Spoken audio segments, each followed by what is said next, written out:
PURAP, donc le U pour l'urgence.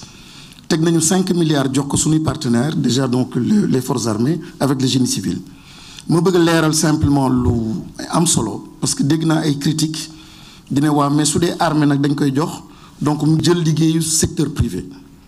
On parle bien d'urgence. Donc on était dans une situation d'urgence dafa mel ni ci inondation nga ne ni du ma jox armée parce que secteur privé lay xaar donc nañu comprendre bien ci logique bi ñu nekk. Il s'agit d'écoles, c'est sensible, il s'agit donc d'urgence et nous travaillons avec eux pour génne yenn école ou yenn enfants ci situation précaire bi ñu nekkoon mais sànq ça donne tout le sens et vraiment j'attire l'attention Sénégalais su may mbokk Sénégal ñu comprendre portée ak pertinence ou vision wu gouvernement bi quand on parle de nouvelles stratégies pour les infrastructures scolaires lii la ñu bëgg mu jeex abri provisoire discours bu ñu fi fekk la dafa ñaaw dafa ruslu chaque année débat boobu di invité wu donc gouvernement bi daf ko bëgg jeexal horizon jox nañu benn horizon d'ici 2029 2030 mais mënoo ko jeexal tant que changé woo stratégie moo tax mu développé parallèlement benn stratégie boo xam ni lii dootul amati mooy une stratégie donc on est dans l'anticipation on est dans la maîtrise de la carte scolaire ak yi ñu waxoon fii sànq di ko lim yi dootul amati gouvernement bi dégg ngeen le premier ministre nee na suñu bëggee souveraineté le plan de redressement département ministériel bu nekk na xool lan mooy koom-koomam mu appuyé wu ci pour relancer en fait son secteur. Il n'y a pas département ministériel plus riche que le ministère de l'Éducation nationale avec son foncier. Lamine Gueye bi 7 hectares soo yëkkatee tuuti li ngay gis amul benn hôtel bu koy gis soo jëlee benn hectare rek nga def ko ay immeubles ay commodités pour améliorer donc l'environnement d'apprentissage di nga am les moyens de régler le problème des élèves am les moyens de régler d'autres problèmes pour un Dakar qui doit être en hauteur. Allez à Blaise Diagne, faites la même chose. Allez à Kennedy, faites la même chose. Allez à Delafosse, faites la même chose. Allez à Thiès, faites la même chose. Allez à Saint-Louis. Les sites les plus merveilleux sont des sites yoo xam ne mën nañu ko tey jii jëlaat jox ko valeur donc le recyclage de l'actif pour faire de belles choses. Alors voilà donc en résumé la réponse c'est le PURAP. La réponse c'est l'existant, le passif qu'on a trouvé ici. Ñu arrivé à 100%, nous y sommes. La réponse aussi, c'est mettre en place une stratégie nouvelle, donc qui va anticiper et aller beaucoup plus loin. Et enfin, la directive, ou parmi les directives, retenez bien, le Premier ministre dit aller dans le sens de la création d'un fonds national pour l'éducation. Parce que le problème des constructions, da ngay def commencer ñu ne la sa budget nga koy jël nga commencer 1 an budget bi ñu ponctionné. suñu ponctionné entreprise bi commencé fer bi nekk ci biti taw ñëw dóor ko fer bi xomaat ñu joxaat la xaalis 2 ans après nga tabax peinture ñu yaakaar ni mur bi baax na xale yi dugg ci 2 ans ñu ne génnaat leen donc le principe le mode de fonctionnement doxul àndul avec les problèmes que nous avons moo tax la pertinence de ce fonds pour l'éducation permettra en fait de rendre plus autonome le financement de ces infrastructures beneen bi la connotation religieuse ça c'est une affaire réglée. Le gouvernement a été très ferme.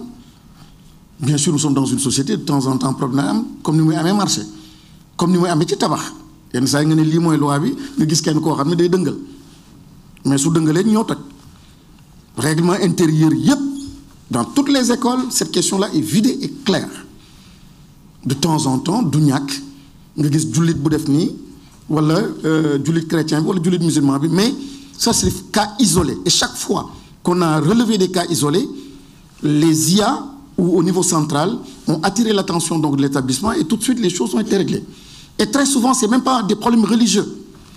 Très souvent c'est des problèmes simplement ni nga ko solee voilà gymnastique bi sport bi nii nii voilà donc mais c'est vraiment une question réglée et le Sénégal est un beau pays. Nous avons tous fréquenté l'école cathédrale, l'école Jeanne d'Arc, Maris. Il y a d'autres qui étaient dans des écoles aujourd'hui de plus en plus dans des écoles donc franco-arabes islamiques et ça se passe très très bien. Mais la réponse, moi, c'est dans le règlement intérieur, c'est figé et c'est clair. Nous sommes dans l'école sénégalaise avec des programmes du ministère de l'Éducation nationale. Le privé, il est tellement important que le Premier ministre, qui directive bu mujj bi, mooy l'organisation d'un symposium. C'est pour une première fois aussi. Un symposium pour le privé. Le privé fait du service public. Le privé doit être accompagné, doit être soutenu. Le privé doit être entendu et écouté. Et c'est tout le sens de ce symposium qui sera organisé donc d'ici la fin de l'année pour justement les accompagner. Maintenant, si je veux jël suma doom boo xam ni dafa dugg ci classe boo xam dafa am climatiseur su ma directeur bi laajee 150 000 francs par mois xëy na noonu laa ko bëggee su dee daf ma nekk benn confort boo xam ne xale bi day toog ci ay éponge parce que privé la xëy na nag kooku tamit c'est un choix. Nous sommes dans le privé, une économie boo xam ne aussi il faut que le privé en fonction du plus que tu veux apporter, ben, je suis libre de... Il n'y a aucune contrainte à envoyer un enfant vers le privé. L'une des bonnes nouvelles, peut-être qu'ils ne le savent ou pas, mais le Premier ministre, par exemple, ses enfants sont dans l'école publique. Il a refusé d'envoyer ses enfants dans l'école privée. C'est un choix. C'est un choix. Donc, tous les Sénégalais peuvent choisir, et moi, en tout cas, j'aimerais bien que le privé marche bien. Je suis un acteur d'ailleurs du privé. Mais j'aimerais bien que l'école privée retrouve sa dignité. Et les résultats sont intéressants. Le concours général, le résultat à l'école publique est en train donc d'émerger. Alors donc, il s'agira d'un symposium pour écouter et aussi, nous attirer son attention. C'est un service assez délicat qui relève donc du social. Mais régulier pour nous, soit ou privé par force privé, situation humaine. Le G7, bon, c'est un problème de communication ou de stratégie, mais on se comprend. Je pense qu'ils sont tellement responsables et tellement partenaires que le ministre de l'Éducation nationale, taxaw télé yëpp tiim ko mu wax ci turu président de la République ne président nee na ci fan yi dina signé décret bi nee na premier ministre nee na avant fin janvier c'est bon le reclassement yi dañ koy def. Je pense que partenaires yi war nañu dindi lépp luy rouge mu nekk lu weex te ils sont tellement responsables que xam naa nañ def poste ni dégg nañu ministre de l'Éducation li mu wax. Nous félicitons le gouvernement du Sénégal. Donc l'école est sacrée. Donc quand il y a des informations de taille venant donc du gouvernement et qui vont dans le sens de rassurer et d'apaiser, il est bon aussi que le discours de l'autre côté soit un discours qui apaise et qui va dans le sens de consolider et de sanctuariser donc l'école. Les chefs d'établissement qui réclament plus, oui, on a été avisé, donc il y a un cas humain non, et ça, on est en train de sévir, mais on est en train d'observer, mais surtout, on mise beaucoup sur cette plateforme-là digitale pour digitaliser donc pas mal de services, pour éviter donc une situation humaine. J'étais à 5, 6, c'était le concours d'entrée, donc classe de 6e, oui, c'est fini, donc on considère que c'est fini. Mais au-delà donc du concours d'entrée, la réforme va revoir tout cela, le baccalauréat, des enfants qui sont sacrifiés parce que cette dichotomie SL, numérique, mais puisqu'on ne lui offre pas un baccalauréat numérique, ben il est sacrifié. Aujourd'hui, il y a tellement de choses à faire avec nos enfants qui sont brillants, ils sont pourtant dans des séries littéraires, mais ils n'ont pas le choix.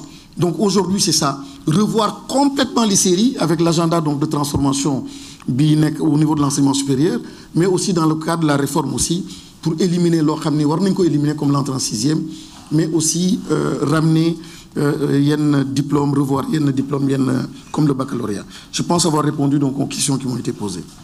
Merci beaucoup.